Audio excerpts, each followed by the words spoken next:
क्या T20 series के बाद अब ओडीआई सीरीज में भी होगा इंडियन टीम का सीरीज पे कब्जा? क्या T20 वाला भौकाल ही जारी रखेगी इंडियन टीम ओडीआई सीरीज में भी? सारा जवाब और दोनों टीम का स्क्वाड क्या है, सब चीज आपको इस वीडियो में देखने को मिल जाएगा। तो वीडियो में आगे बढ़ने से पहले और चैनल पे पहली बार आप लोग आए हैं तो चैनल को सब्सक्राइब करना ना भूले, और वीडियो अच्छी लगे तो वीडियो को लाइक कर एक प्यारा सा कमेंट जरूर कर दें और वीडियो को दबाकर शेयर करें और कुछ ही करें। बेल आइकन दबाना ना भूलें। ये हो गया। तो सौरभ, मेरा पहला क्वेश्चन आपसे है, जो इंट्रोडक्शन था, क्या इंडियन टीम ओडीआई सीरीज में भी अपना भौकाल कायम रखेगी? बिल्कुल रखेगी। एक बार आपको फिर से T20 के जैसा ही भौकाल वनडे में भी देखने को मिलेगा। पक्का? पक्का मिलेगा। चलिए अब दोनों टीम के स्क्वाड के बारे में पहले बात कर लेते हैं। स्टार्ट करते हैं इंग्लैंड टीम से। सौरभ बताइए, इंग्लैंड टीम का स्क्वाड क्या है ओडीआई सीरीज के लिए? इंग्लैंड की टीम का स्क्वाड कुछ इस प्रकार है: Harry Brook, Ben Duckett, Joe Root, Jacob Bethell, Liam Livingstone, Jos Buttler, Philip Salt, Jamie Smith, Brydon Carse, Jamie Overton, Jofra Archer, Gus Atkinson, Saqib Mahmood, Adil Rashid और मार्क वुड। तो ये रहा इंग्लैंड टीम का ओडीआई के लिए स्क्वाड। अब विश्लेषण कर लेते हैं हर एक प्लेयर के बारे में। तो पहले शुरू करते हैं नल्ला प्लेयर से, जो कि नल्लो का ब्रांड एम्बेसडर है बाबर आजम के बाद। एशिया का जो है ब्रांड एम्बेसडर बाबर आजम है नल्लो में, और पूरे वर्ल्ड में जो नल्लो का ब्रांड एम्बेसडर है हैरी ब्रूक है। हैरी ब्रूक से शुरू करते हैं। तो आपको क्या लगता है, पहला क्वेश्चन, कि हैरी ब्रूक क्या इस T20 सीरीज में एक भी 50 जड़ सकते हैं? क्या 50 रन की पारी खेल सकते हैं, आपको लगता है हैरी ब्रूक? हैरी ब्रूक जो है इस मैच जो वनडे वर्ल्ड कप वनडे जो है सीरीज इंडियन और इंग्लैंड के बीच में, उसमें ये तो है कि वो 50 रन तो मार ही सकते हैं, क्योंकि उनका जो खेल रहे हैं। नहीं तो जब T20 में आपने उनकी बैटिंग देखी थी, एक मैच में उन्होंने मारा था 26 बॉल 51 रन। तो यहाँ पे तो उनको और ज्यादा गेंदें खेलने को मिलेगी, मौका भी ज्यादा रहेगा और टाइम भी उनके पास ज्यादा रहेगा। तो ऐसा कैसे नहीं हो सकता कि वो 50 रन की पारी नहीं खेल सकते हैं। सौरभ, अगर हैरी ब्रूक को उसी उसी एंगल पे, और एक शर्त है हैरी ब्रूक के रन मारने में, हैरी ब्रूक तभी रन मारेगा जहां पे स्पिन बॉलर को मदद नहीं मिलेगी। अगर स्पिन बॉलर को थोड़ा बहुत भी मदद मिल रही है तो हैरी ब्रूक का फ्लॉप होना जैसे कि भगवान राम का लकीर है, लक्ष्मण रेखा है, वैसे ही हैरी ब्रूक का फ्लॉप होना है। और ऊपर से एक तो वरुण चक्रवर्ती था, अब सामने आपको कौन देखने को मिलेगा? कुलदीप यादव। एक तरफ कुआं एक तरफ खाई, किधर जाएंगे नल्ला भाई? अब बताइए सौरभ। हैरी ब्रूक मैं ये नहीं कह रहा हूँ कि वो मारेगा ही, पर आपने जो पूछा कि जो पूरी सीरीज है उसमें 50 रन मारेंगे नहीं, तो मैंने इस बात के लिए कहा कि तो आपको एक्सप्लेनेशन करना चाहिए था। हाँ, तो 50 तो मैं तो बोल ही रहा हूँ कि आप जो पहले जो T20 आप बोल रहे हैं कि T20 सीरीज में मार दिए हैं, तो यहाँ पे भी मार सकते हैं। हाँ, एकदम मार सकते तो हैं। यहाँ वहां पे जो T20 सीरीज हुआ, उसमें आप कुछ नहीं देखे थे क्या? उसमें हम देखे थे, क्या चीज उसमें भी देखे थे? ऐसा नहीं था कि उसमें स्पिनर बॉलर को मदद नहीं मिल रही थी, क्योंकि जो स्पिनर बॉलर ही उसमें भी ज्यादा विकेट लेके गए थे। पुणे वाला जो मैच था उसमें स्पिन बॉलर को मदद नहीं मिल रही थी। वहां पे जितना ही बैट्समैन आउट हुआ है, आप जाकर मैच की हाइलाइट्स देख ले सौरभ। जॉस बटलर हो या फिर आपका लियाम लिविंगस्टोन हो, जितना भी है सब मारने के चक्कर में आउट हुआ है। मारने के चक्कर में आउट हुआ है, ठीक है, वो नहीं हुआ है कि बोल रहा हूँ कि स्पिनर के बॉल में आउट हुए। ऐसा नहीं है कि मैं बोल रहा हूँ कि अरे तब इंडियन टीम 4 स्पिनर के साथ उतर रही है, तो आपका 16 ओवर स्पिन बॉलर डाल रहा है, तो विकेट कौन लेके जाएगा? आप हमको बताइए ना एक बात। ठीक है, 16 ओवर स्पिन कर रही है, हाँ, पर मेरा भी तो यहाँ वही मतलब है कि जो वनडे सीरीज होगी तो उसमें ऐसा तो नहीं है कि मतलब इनका किस्मत सब दिन खराब ही रहे और 50 रन कोई इनमें उनके पास टाइम किस्मत उस्मत का चीज नहीं है ही। इसके पास किस्मत उस्मत का भाई एक चीज फाइनल है कि किस्मत नहीं है। अगर हैरी ब्रूक उस कंडीशन में, इसका जितना भी स्कोर है वो आप उठा कर जाकर देखिए, वहां पे मारा है जहां पे स्पिन को मदद नहीं मिलती है। वो हाँ, अगर फास्ट बॉलर को मदद मिल रही है तो वहां पे हैरी ब्रूक संभाल कर रन मार देगा। ऐसा नहीं एकदम प्लेयर खराब है, इंटरनेशनल खेल रहा है भाई, तो कुछ तो काबिलियत है तब ना खेल रहा है। मेरा मतलब है कि हैरी ब्रूक स्पिन बॉलर बढ़िया से नहीं खेलता है, और जिस पिच पे स्पिन बॉलर को मदद मिलेगी वहां हैरी ब्रूक आपको चलते हुए नहीं दिखेगा, इस बात की गारंटी है। आपको 10 मैच खेलेगा तो एक आध मैच में मार दे, लेकिन बाकी 9 मैच में आपको फ्लॉप होते हुए नहीं दिखेगा। और इंडियन टीम के पास दो क्वालिटी स्पिनर होंगे, उसके साथ साथ एक और जो कोई ऑलराउंडर बॉलर खेलेगा वो भी स्पिन बॉलर रहेगा। तो समझिए 3 3 स्पिनर आपके पास हो जाएंगे तो कहां से हैरी ब्रूक रन मार देगा। हैरी ब्रूक, मैं बोल रहा हूँ, मेरे सीधा सीधी बोलने का यही मतलब है कि वो 50 रन मार सकते हैं, ये मैं बोल रहा हूँ। वो प्लेयर अच्छे नहीं है स्पिनर के खिलाफ, तो सारी दुनिया जान रहे, हम भी जान रहे, आप भी जान रहे हैं। मेरे का कहने का सिर्फ यही मतलब है कि वो ये भी हो सकता है कि स्पिनर के बॉल पे, जैसे आप बोल रहे हैं कि 16 ओवर कराई थी, तो ऐसा तो नहीं कि वो सारे फास्टरों को ही मार के गए हैं। हाँ तो ठीक है, आप एक बात बताइए हमको कि फास्ट बॉलर को नहीं मार के गए हैं, मार के गए हैं स्पिनर को ही। लेकिन एक बात बताइए, जब आप मिडिल ओवर में आएगा, जब भी आएगा तो मिडिल ओवर में आएगा, क्योंकि यहाँ पे तो आप, हमको लगता है कि 4 नंबर पे ही बैटिंग कीजिएगा, 4 या 5 पे, उससे पहले तो आपको टीम नहीं भेजेगी। तो वहां पे आपके पास एक तरफ से कुलदीप यादव, एक तरफ से वरुण चक्रवर्ती, दोनों बॉलिंग कराता हुआ रहेगा। और यहाँ पे है कि ओडीआई फॉर्मेट है, यहाँ पे जब भी आप आइएगा, नए नए जब बैट्समैन कोई आता है पहली बार क्रीज पे, तो आपको वहां से 2-3 ओवर वरुण चक्रवर्ती का और 2-3 ओवर कुलदीप यादव का, 6 ओवर आपको देखने को मिलेगा बढ़िया क्वालिटी स्पिन बॉलिंग। तो आप यहाँ पे T20 में तो डिफेंस करने के चक्कर में आउट हो जा रहे हैं बस, और ऊपर से ओडीआई है, तो वहां पे तो जाहिर सी बात है कि थोड़ा ज्यादा मदद मिलेगा स्पिन बॉलर को, तो वहां से आप कहाँ पे रन मार दीजिएगा। हाँ, जहां पे मदद नहीं मिलेगा, जहां पे पिच रहेगा सपाट या फिर फास्ट बॉलर को सपोर्ट मिलेगा, वहां पे हैरी ब्रूक रन मारते हुए आपको दिखेगा, एकदम पक्का दिखेगा, इसमें कोई दो राय नहीं है। जहां पे स्पिनर को हेल्प मिला और जहां पे स्पिनर गेम में चढ़ गए, वहां पे हैरी ब्रूक आपको बिल्कुल फ्लॉप होते हुए दिखे। उसके बाद बेन डकेट के बारे में बताइए सौरभ। बेन डकेट तो इनके बारे में कुछ कहा नहीं जा सकता है, ये चलेंगे तो अच्छी पारी खेलते ही जाएंगे, और नहीं चलेंगे तो स्टार्टिंग में अपना विकेट जल्दी कम ही रन बना के जल्दी स्टार्टिंग ही जाते हुए पवेलियन का रास्ता आपको दिख सकते हैं, क्योंकि इनके जो खेलने का तरीका है वो कुछ भी है। ये खेलते हैं एकदम बिंदास होके, मारने जाते हैं, ज्यादातर बॉल को हिट करने जाते हैं, उसी चक्कर में अपना विकेट जल्दी गवा बैठते हैं और चल जाते हैं, तो अच्छा स्कोर बना देते हैं। उसके बाद बात कर लेते हैं जो रूट के बारे में। तो जो रूट, अभी हम लोग साउथ अफ्रीका लीग देख रहे थे मैच, तो उसमें बैटिंग बॉलिंग दोनों से इन्होंने अपनी छाप वहां परफॉर्मेंस छोड़ दी है, क्योंकि ऐसा देख के लग रहा था कि ये जो लीग साउथ अफ्रीका की है वो इन्हीं के नाम पे बननी चाहिए थी, क्योंकि उनकी परफॉर्मेंस जो ऐसी थी कि बैटिंग हो बॉलिंग हो दोनों से, ऐसा नहीं कि एक ही मैच में, लगभग सारे मैच में उन्होंने ऐसा किया है। तो जो रूट के बारे में, और वो एक अच्छे प्लेयर भी हैं, वनडे के और टेस्ट के एक नंबर प्लेयर हैं, कोई दिक्कत नहीं इनमें। उसके बाद अपने बात कर लेते हैं सुपरस्टार फ्यूचर जैकब बेथेल के बारे में। इनका कहाँ का फ्यूचर स्टार सर? ना फ्यूचर दिख रहा है कुछ, ना सुपर ना कुछ स्टार दिख रहा है। मतलब ये जो जितना चीज है ना, ये सब आरसीबी वाला भड़ास यहाँ पे निकल रहा है भाई, आप लोग ये बात समझ लेना। ये क्या है क्या नहीं है पता नहीं, क्या चीज में इसमें सबको सुपरस्टार दिख रहा है। अभी तक तो कुछ खास कर नहीं पाया था, एकदम जैकब बेथेल को ऐसे सब हवा बना दिया है, जैसे स्टार्टिंग में जब हैरी ब्रूक आया था, जब हैदराबाद वालों ने खरीदा, तो हैरी, उस समय बहुत हैरी ब्रूक का नाम चलता था कि हैरी ब्रूक एक बहुत अच्छा प्लेयर है, पेशेंस के साथ खेलता है, क्लास है, ये है वो है, सब फास्ट बॉलर के खिलाफ है। पर उसके बाद एक ही सीजन, उसके बाद तो फिर अब वो खड़ा ही नहीं हो रहा है आईपीएल में। पता चल रहा है कि खड़ा होता है तो कोई लेता नहीं उसको, तो इसीलिए जैकब बेथेल के ऊपर भी ज्यादा सोचने की बात नहीं है। ये अभी तक कुछ खास करके दिए नहीं है, आगे क्या करके देंगे ये वो आने वाले समय में पता चलेगा। लेकिन आपके एक बात से हम सहमत नहीं है सौरभ, क्योंकि जैकब बेथेल ओडीआई मतलब फॉर्मेट है और टेस्ट फॉर्मेट है, इसमें आपको दूसरा जैकब बेथेल देखने को मिलेगा।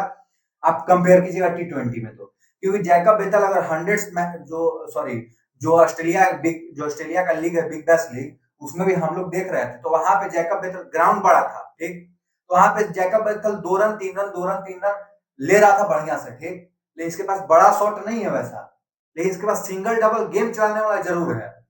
तो इसलिए हो सकता है कि जैकब बेथेल आपको ओडीआई में और टेस्ट में बढ़िया करते हुए दिखेगा। वो तो अभी ओडीआई सीरीज में ही पता चल जाएगा कि ओडीआई का कैसा बैट्समैन है। उसके बाद बात करते हैं लियाम लिविंगस्टोन की। इनकी आरसीबी वाला फीलिंग्स, इनकी तो भाई बात करना हम लोग अब छोड़ देते हैं, क्योंकि ये पता नहीं क्या कर रहा है, किस लिए इसको भाई टीम चुनती है, किस लिए ये गलती से एक आध मैच में मारता है, गलती से, वो भी जानबूझ के नहीं और देख के भी नहीं, गलती से मारता है, और उसी के नाम पे अभी तक ये टीम में चल रहा है। और आरसीबी वालों इसको क्या देख के ले लिए हैं, पंजाब से उठा कर, मतलब एक जगह से कूड़ा उठा के अपने घर में मंगाए हैं, और पट्टी बना हुआ था, तो वही हो सकता है पट्टी बना हुआ था। देखना चाहिए प्लेयर का क्या भाई क्रेज है, खेलने कैसा, परफॉर्मेंस कैसा है, तो शायद ये सोच के ले लिए होंगे कि जो है चिन्ना स्वामी की बाउंड्री जो छोटी है, छोटी है। अटैकिंग मोड में खेलेंगे, सट के भी जाएगा, बॉल कट फट भी लगे तो छक्का ही गिरेगा। ज्यादातर शायद हो सकता है इसीलिए गया होगा कि बस बिल्कुल ताकत के हिसाब से छक्का जाए। बिल्कुल। उसके बाद बात कर लेते हैं जॉस बटलर की। तो इनके बारे में तो कुछ भी बोले वो कम ही है, क्योंकि ये अपना परफॉर्मेंस बखूबी निभाते हैं, देते हैं, और अच्छा बैटिंग से रन बना के देते हैं। इनमें तो कोई कमी है ही नहीं, ये आपको अच्छा करते हुए दिखेंगे। फिलिप शॉर्ट, आरसी वाले ढंग से फिलिप शॉर्ट के बारे में। फिलिप शॉर्ट इन्होंने तो टी20 में बहुत निराश ही किया था आरसीबी वालों को, खास करके। बोलिए मुझे भी और मुझे भी। और इंग्लैंड टीम तो भाई निराश पूरा हो ही गई थी। तो फिलिप शॉर्ट से उम्मीद होगी कि इनका वनडे वैसे देखा जाए तो ये खेलते तो है वैसे ही, वनडे और टी20 सारे वैसे ही खेलते हैं, अपनी जो खेलने का इनका तरीका है, नेचुरल तरीका है, ये आना है, मारना है, रुकना नहीं है। ये लंबी पारी आपको खेलते हुए नहीं दिख सकते हैं, और वो भी इंडियन जैसी टीम के सामने और उनके बॉलरों के सामने, तो ये ज्यादा टिक ही नहीं पाते हैं। ये आपको हो सकता है कि 30 बॉल 40 बॉल में 60 रन 70 रन ऐसी पारियां खेलते दिख जाएंगे, पर अगर आप सोचोगे 100 रन प्लस कर दे तो आपको नहीं कहना ही मारेंगे, कोई उपाय ही नहीं इनके लिए। तो फिलिप शॉर्ट बैटर अच्छे हैं, पर उनमें पेशेंस नहीं है, पेशेंस के साथ खेलें तो वो भी एक अच्छे, जैसे जॉस बटलर हैं तो वो भी एक अच्छे प्लेयर बन सकते हैं। और बाकी तो इनमें कमी है ही नहीं, स्पिन भी खेल लेते हैं, फास्ट भी खेल लेते हैं, दोनों को बहुत अच्छी तरीके से। लेकिन मैं बहुत ज्यादा एक्साइटेड हूँ एक बैटल देखने के लिए Saurabh, Philip Short versus Arshdeep Singh, क्योंकि टी20 सीरीज में हम लोगों ने देखा कि अर्शदीप सिंह बिल्कुल नाक में दम करके रख गया था फिलिप शॉर्ट के, जब आ रहा था तब पवेलियन का रास्ता, जब आ रहा था तब पवेलियन का रास्ता, 3 मैच में आउट किया है इसको फिलिप शॉर्ट को। तो क्या आप इस बैटल को देखने के लिए एक्साइटेड हैं? एक्साइटेड तो बहुत है, क्योंकि फिलिप शॉर्ट को भी देखना है कैसी पारी खेल आरसीबी वाला चीज बिल्कुल। उसके बाद बात करते हैं Jamie Smith. Jamie Smith player बहुत अच्छे हैं, आपको वो जब पिच पे रहेंगे तो उनका जो खेलने का तरीका है वो बहुत पेशेंस के साथ, धैर्य के साथ खेलते हैं। उनकी जो खेलने की जो टेक्निक है वो स्ट्राइक रोटेट करना, बीच बीच में चौके छक्के भी लगाते हैं, तो उनमें कोई कमी नहीं है। उनको अगर मौका मिले तो वो अच्छा करके दे सकते हैं। लेकिन इन लोग हैरी ब्रूक के साथ ही जाएगा, जेमी स्मिथ को नहीं खिलाएगा, जहां तक मुझे लग रहा है। हाँ। जेमी स्मिथ अगर खेलता है तो ये अच्छा प्लेयर है, मतलब वो ऐसे नहीं कि टी20 का बहुत सुपर स्टार होगा, लेकिन जेमी स्मिथ टेस्ट और ओडीआई में बढ़िया करते हुए दिखेगा आपको, ये बात है। उसके बाद कर लेते हैं बात ब्रेडन कार्स की। तो हम लोगों ने टी20 मैच देखे बिल्कुल, तो उसमें इन्होंने अपना परफॉर्मेंस दिया था। फर्स्ट मैच में तो बैटिंग बॉलिंग दोनों से, उसके बाद तो बैटिंग से कम बॉलिंग से लेके सारे मैच में कुछ ना कुछ योगदान रहा ही। तो ब्रेडन कार्स आपको वैसा ही कुछ करते हुए दिख सकते हैं, और टी20 में आपको रन भी बनाते हुए दिख सकते हैं। क्यों वनडे में? क्योंकि ये जो खेलते हैं तो इनके पास टाइम भी ज्यादा होगा, बॉलें भी ज्यादा होगी, और इनके ऊपर प्रेशर भी कम होगा। और जब ये आएंगे तो स्टार्टिंग में इनके सारे विकेट गिरे हुए रहेंगे, तो ये आराम से खेलते हुए दिखेंगे आपको। तो हो सकता है कि आपको रन भी बनाते हुए दिखे, और बॉलिंग से 1-2 विकेट भी निकालते हुए दिख सकते हैं आपको। उसके बाद बात कर लेते हैं जेमी ओवर्टन की। तो इनकी तो कमियां जितनी है कि गिनाना भी बहुत ज्यादा पड़ जाएगा, आपको समय ज्यादा लग जाएगा, क्योंकि जेमी ओवर्टन जो प्लेयर है वो उसको विकेट उसकी किस्मत के चलते नहीं मिलता है, जो बैट्समैन की किस्मत खराब रहती है उसके चलते मिल जाता है। क्योंकि इनके पास न पेस है, न लाइन लेंथ है, न कुछ है, पर इनकी जो बॉलिंग है जब करने आते हैं ऐसे समय में कि आगे वाले जब पिटाते हैं तब इंग्लैंड की टीम इसको लगाते हैं कि भाई सब पिटा ही रहा है, तो तुम भी जाओ पिटा। उसी चक्कर में ये बैट्समैन इनको मारने के चक्कर में अपना विकेट दे देते हैं। और जेमी ओवर्टन आपको एक चीज है कि इंडियन पिच पे उतना सक्सेसफुल नहीं दिखेगा, जैसे कि बहुत सारे लोग हैं इसको देखे होंगे वहां पे इंग्लैंड में खेलते हुए या फिर ऑस्ट्रेलिया के खिलाफ बिग बैश में खेलते हुए, तो वहां पे परफॉर्म करता है, क्योंकि वहां पे पिच में भी फास्ट बॉल के लिए हेल्प रहता है, और वहां पे बैटिंग करने में इसको मजा आता है क्योंकि वहां पे पेस और बाउंस रहता है। और इंडिया में आएगा तो ठीक विपरीत होगा, पिच में उतना ज्यादा पेस बाउंस नहीं रहेगा और स्पिन को फेवर करता है, इसीलिए बहुत कम चांस है कि जेमी ओवर्टन और हैरी ब्रूक इंडिया में परफॉर्म करते हैं। उसके बाद बात कर लेते हैं जोफ्रा आर्चर की। ये तो टी20 में बहुत ही निराश किया है, कब बॉलर बन जाएगा, कब बैट्समैन बन जाएगा, कब दोनों नहीं रहेगा। इनकी इतनी पिटाई हुई है कि ये हो सकता है कि इस मैच में वनडे में जो है कुछ शायद अपनी जो रणनीति है वो कुछ पहले से ही बना के आए, बिल्कुल। और ये आपको अच्छी बॉलिंग करते हुए दिख भी सकते हैं, क्योंकि भले ही T20 में इन्होंने खराब परफॉर्मेंस किया है। जोफ्रा आर्चर बॉलर अच्छे हैं, पर उनका जो अभी जो प्रेजेंट टाइम में फॉर्म चल रहा है वो बहुत ही गंदा चल रहा है। बिल्कुल। पर वनडे में आपको अच्छा करते हुए दिख सकते हैं, उनमें कोई दो राय नहीं है। उसके बाद बात कर लेते हैं गेस एटिक्सन के बारे में। तो इनके बारे में तो कहेंगे यही कि ये पिटाने वाला बॉलर है, ये आपको पिटाते हुए ज्यादातर नजर आता है, और पिटाते हुए नजर भी आएगा, या T20 हो या वनडे हो, कुछ भी हो, ये पिटाते हुए आपको नजर आएगा। विकेट ले लेगा पिटाने के चक्कर में, वो बात अलग है, पर ये ज्यादातर आपको पिटाते हुए दिखेगा। गैस एटिक्सन ऐसा बॉलर है कि जहां पे आपको फास्ट बॉलर को स्विंग होता हुआ दिखेगा बॉल, या फिर पिच से थोड़ा बहुत मूवमेंट रहेगी, वहां पे बढ़िया बॉलिंग कराएगा। अनलेस गैस एटिक्सन वैसा नहीं है कि जो पिच से खुद से कुछ निकाल ले, वैसा बॉलर नहीं है। फिर साकिब महमूद आपको है कि हाँ हिट द डेक बॉलर है, तो इसको स्विंग से उतना ज्यादा उतना ज्यादा मतलब नहीं रहता है, लेकिन हो सकता है कि साकिब महमूद थोड़ा बहुत गैस एटिक्सन से बढ़िया कर दे, इसलिए इंग्लैंड की टीम शायद गैस एटिक्सन के से पहले साकिब महमूद को खिलाना पसंद करे। फिर आते हैं आदिल रशीद। सौरभ, जो ये इंग्लैंड का ओडीआई का स्क्वाड है, इसमें आपको नहीं लगता कि एक दो स्पिनर कम है? और ये एज इंडियन टीम को पहले से ही मिल चुका है। ये तो आपका कहना बिल्कुल सही है, मैं इससे सहमत भी हूँ, क्योंकि आदिल रशीद जैसा अगर इंग्लैंड टीम के पास एक और स्पिनर होता तो शायद इंग्लैंड की टीम जो अभी T20 सीरीज हार के आई है उसमें हारना तो निश्चित ही था, पर कड़ी टक्कर दे के हारती। बिल्कुल। जो एक तरफा हार हुआ है इंग्लैंड की टीम का, वो थोड़ा आपको ना देखने को मिलता, क्योंकि आदिल रशीद जो है T20 में अच्छी बॉलिंग कराई है, लास्ट 2 मैचों में उनकी अच्छी कुटाई भी हो गई थी, और विकेट वो सारे मैचों में लेके गए। तो ये हो सकता था कि अगर एक और स्पिनर खेलते तो थोड़ा जो है मैच इधर उधर हो सकता था, उसमें कोई दो राय नहीं है। उसके बाद बात कर लेते हैं मार्कवुड के बारे में। तो मार्कवुड आपको पेस से परेशान कर सकता है तो कर सकता है, मुझे नहीं लगता है कि इंडियन बैटर को इतना ज्यादा पेस से दिक्कत होने वाला है, और कोई ऐसा बॉलर अब बैट्समैन भी नहीं है कि जो शॉर्ट पिच बॉल से दिक्कत हो किसी को। तो मुझे हाँ हो सकता है कि मारने के चक्कर में कोई आउट हो जाए शॉर्ट बॉल पे, तो अलग बात है, इतना ज्यादा दिक्कत होने नहीं चाहिए मेरे हिसाब से। तो इंग्लैंड के स्क्वाड के बारे में तो हम लोगों ने बात कर लिया। अब सौरभ से एक क्वेश्चन, क्या आपको ओडीआई का स्क्वाड इंग्लैंड टीम का T20 से बेहतर दिख रही है? ओडीआई का स्कोर तो T20 से बेहतर थोड़ी दिख रही है, क्योंकि इनके जो मिडिल ऑर्डर के बैट्समैन आ गए, जो रूट आ गए हैं, और जॉस बटलर भी हो सकता है कि मिडिल ऑर्डर में खेल जाए। जो रूट है जो एक बहुत अच्छे प्लेयर हैं, उनसे इंडियन टीम को थोड़ा सतर्क भी रहना, क्योंकि वो जो है इंडियन टीम के खिलाफ ऐसे दुनिया के सारे बैट्समैन ऐसे हैं, किसी टीम के खिलाफ मारे या नहीं मारे, इंडियन टीम के खिलाफ पता नहीं उनमें कहाँ से कोई भूत आ जाता है या क्या आ जाता है, अपने आप अच्छा परफॉर्मेंस करने लगते हैं। तो और जो रूट तो एक अच्छे प्लेयर हैं, उनके बारे में तो ज्यादा बड़ाई भी कम ही है, क्योंकि वो अच्छे प्लेयर हैं, तो उनसे थोड़ा संभल के भी रहना पड़ेगा। जो रूट अकेले दम पे इंडियन टीम को ये मैच हरा सकते हैं। बिल्कुल। तो मुझे भी लगता है पर्सनली कि ओडीआई की टीम जो है T20 से अच्छी है इंग्लैंड की टीम, क्योंकि यहाँ पे बैटिंग ऑर्डर में थोड़ा ठहराव भी है। हाँ भला ही बॉलिंग में बहुत ज्यादा कमी है, क्योंकि सिर्फ एक स्पिनर है आदिल रशीद, उसके अलावा और स्पिनर नहीं है। तो ये एक जरूर बहुत बड़ा गैप है इंग्लैंड की टीम में।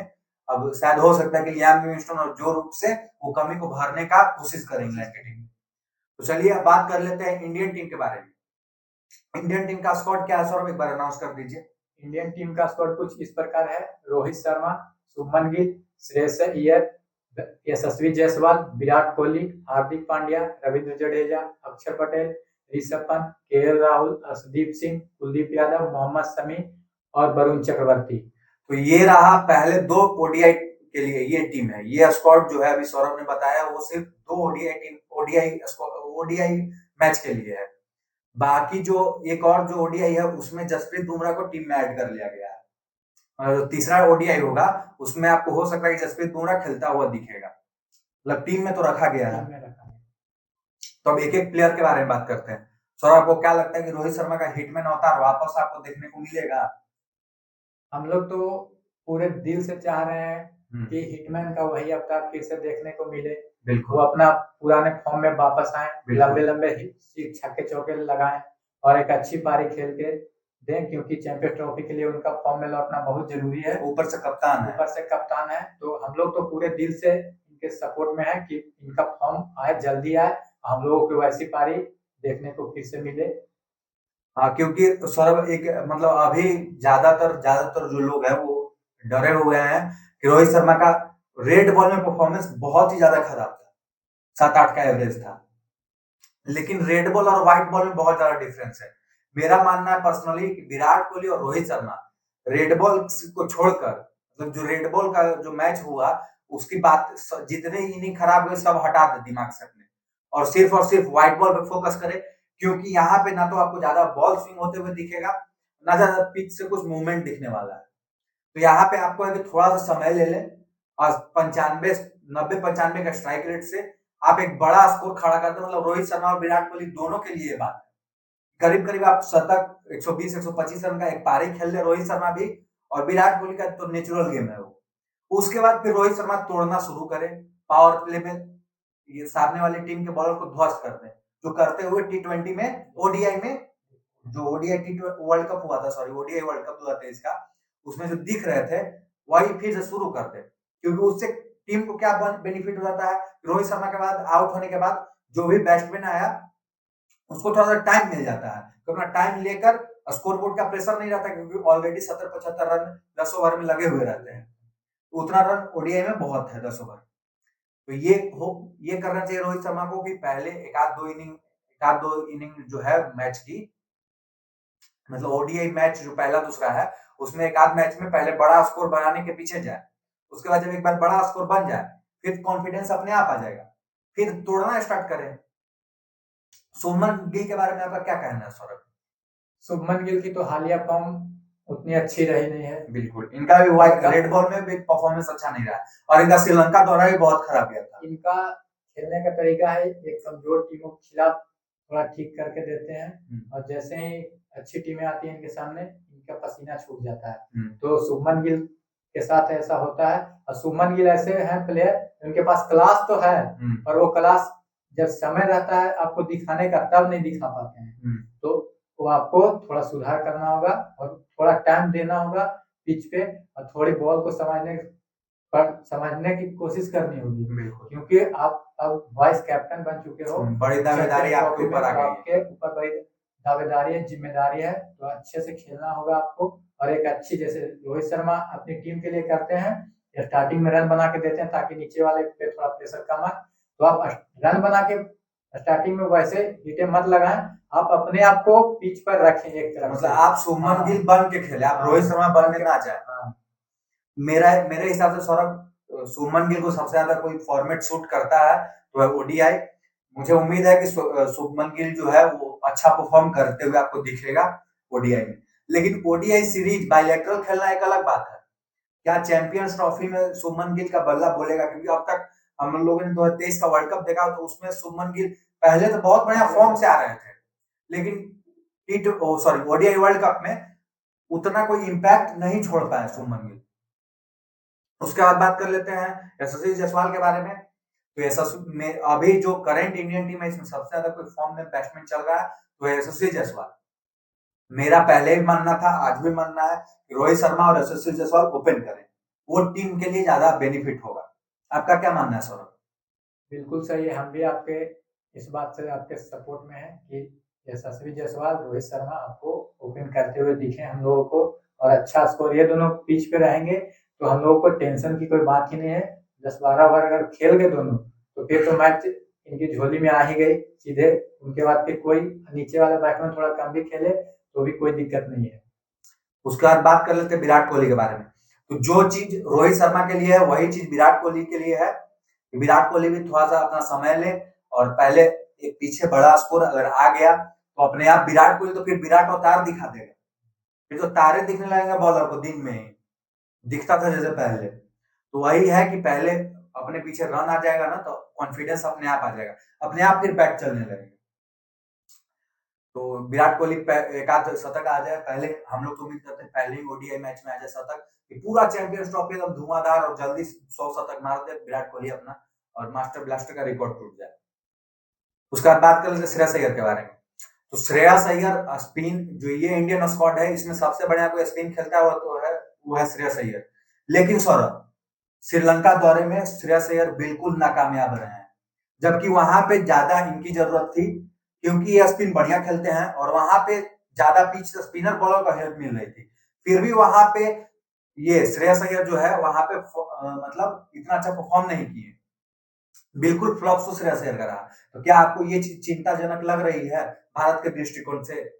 श्रेयस श्रेयस अय्यर की बात करें तो उनके पास तो खेलने का जो टेक्निक है वो बहुत बढ़िया, स्पिनर को बहुत तो यूनिक है। वो जो स्पिनर को मारते हैं तो उनका तो कोई तोड़ ही नहीं है, रगड़ता है। क्योंकि जब हम लोग वनडे वर्ल्ड कप देख रहे थे 2023 में तो उनका फॉर्म एकदम गजब का था, पर हम लोग की किस्मत थोड़ी खराब थी।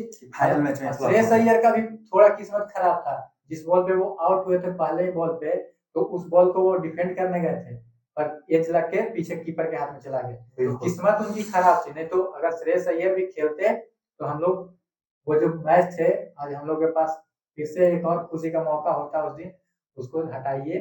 और श्रेयस अय्यर आपको अच्छे फॉर्म में दिख सकते हैं इस मैच में, क्योंकि डोमेस्टिक में बढ़िया परफॉर्मेंस करके आ रहा है, तगड़ा मार रहा है डोमेस्टिक क्रिकेट में। तो चश्मा लगा कर आ जाता है भाई, भाई का एक अलग स्वैग है भाई, श्रेयस अय्यर का एक अलग स्वैग है। आ जाएगा उधर से चश्मा लगाकर, ठीक, उसके बाद लगता है मारने। श्रेयस अय्यर जब डोमेस्टिक खेलता है तो वो बॉलर रिस्पेक्ट नहीं करता है, उसको लगता है कि हम बच्चे के साथ खेल रहे हैं। मतलब ऐसा वो सोचने लगता है कि जैसा उसका खेलने का अंदाज है, वो सोचता है कि हम लोग तो अब इंटरनेशनल बड़े प्लेयर हो गए हैं और ये लोग अभी छोटे प्लेयर हैं, तो मारो कोई दिक्कत नहीं है, ऐसा वो खेलता है, ऐसा साथ दिमाग में बैठा लिया। और ऐसा ही अगर दिमाग में इंटरनेशनल में बैठा ले तो फिर कोई दिक्कत ही नहीं होने वाली, फिर तो ये अपने आप में जीत है इंडिया टीम के लिए। फिर अब हम लोग बात कर लेते हैं दुनिया के सबसे कुख्यात ऑलराउंडर श्री श्री 1008 हार्दिक पांड्या जी महाराज के बारे में। तो सौरभ के जुबानी आप हार्दिक पांड्या जी की तारीफ सुने।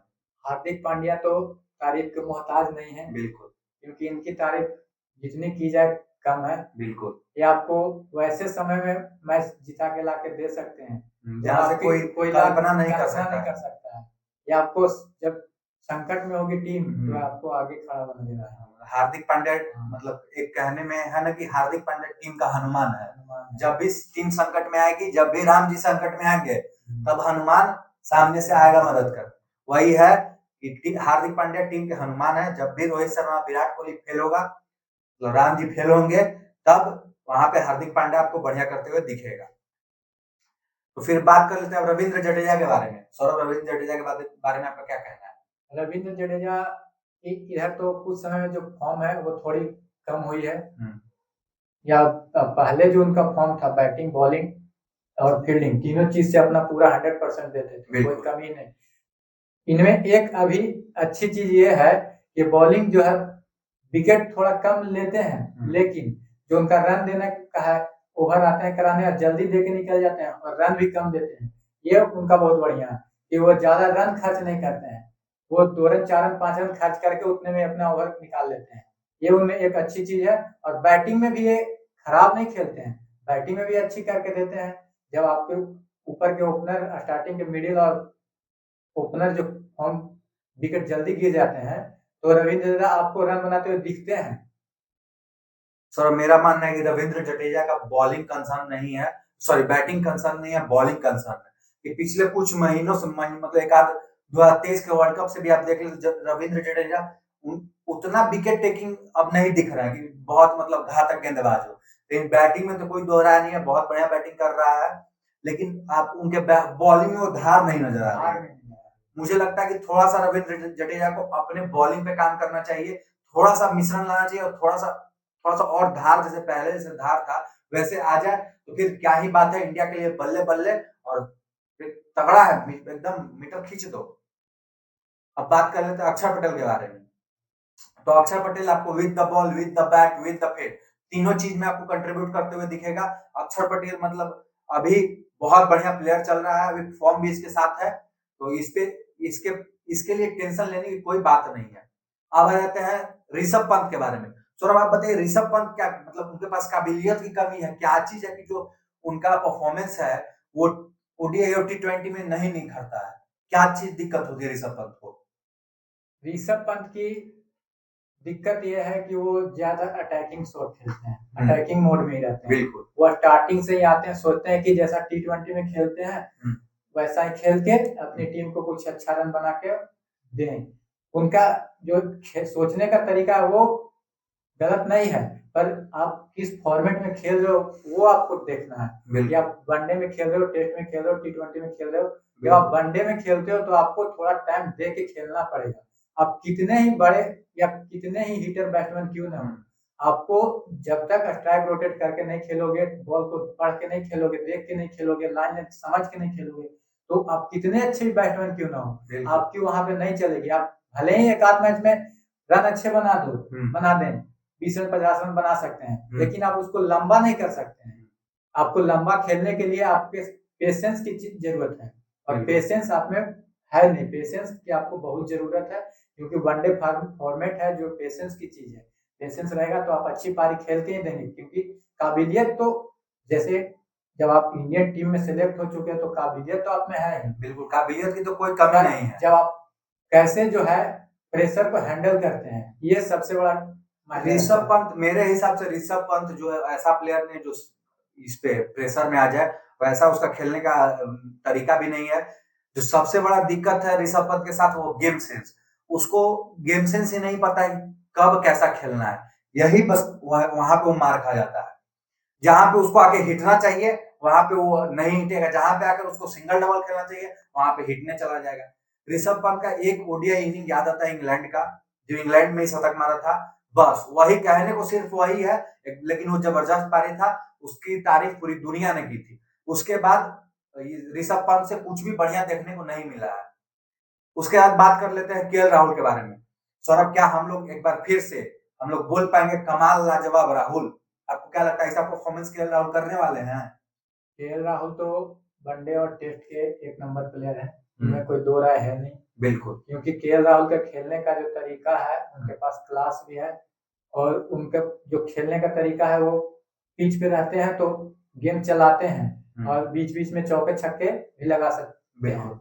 लेकिन सबसे बड़ी कमजोरी उनकी है कि वो गेंदे ज्यादा खेल लेते हैं, और गेंदे ज्यादा खेलने के बाद आप प्रेशर में आ जाते हैं, और प्रेशर में आने के बाद हिट करने के चक्कर में वो अपना विकेट गवा बैठते हैं। तो अगर वो स्ट्राइक हर बॉल पे रोटेट करते रहे तो फिर तो केएल राहुल को आउट करना बहुत मुश्किल चीज है। वो अगर प्रेशर में ना आए और बॉल थोड़ा कम डेट करे, बीट करे, उसके बाद फिर उसको आउट करना बहुत मुश्किल चीज है। फिर वो विराट कोहली से भी अच्छे खेल सकते हैं, ऐसा नहीं है कि विराट कोहली से ऐसा थोड़ी है। वो नहीं मतलब बोल रहा हूँ कि विराट कोहली से अच्छे नहीं, मतलब जो आपको पिच पे जब वो रहेंगे तो आपको अच्छा खेलते हुए उनसे भी अच्छे दिख सकते हैं। नहीं, ऐसा बात नहीं। केएल राहुल अपने जगह पे केएल राहुल है, विराट कोहली अपने जगह विराट कोहली भाई। वो केएल राहुल को कह दोगे कि मैं कंपैरिजन नहीं कर रहा हूँ कि मतलब उनसे बेटर है। आप यही ना बोल रहे हैं कि खेलते हुए उनसे अच्छे भी दिख सकते हैं अगर रोटेट करें तो। नहीं, ऐसा नहीं है।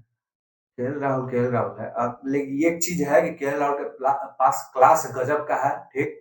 रोहित शर्मा, विराट कोहली के बाद अगर कोई बढ़िया क्लास वाला बैट्समैन आपको देखना है तो आप केएल राहुल को देख सकते हैं। गजब का क्लास है बंदे में, और फॉर्म भी ठीक ठाक है, फॉर्म भी खराब नहीं है। तो हम लोग तो उम्मीद करेंगे कि हम लोग के मुंह से फिर से निकल जाए कमाल लाजवाब बेमिसाल राहुल। अब बात कर लेते हैं अर्शदीप सिंह के बारे में। तो अर्शदीप सिंह चैंपियंस ट्रॉफी में भी ऐड हुए हैं।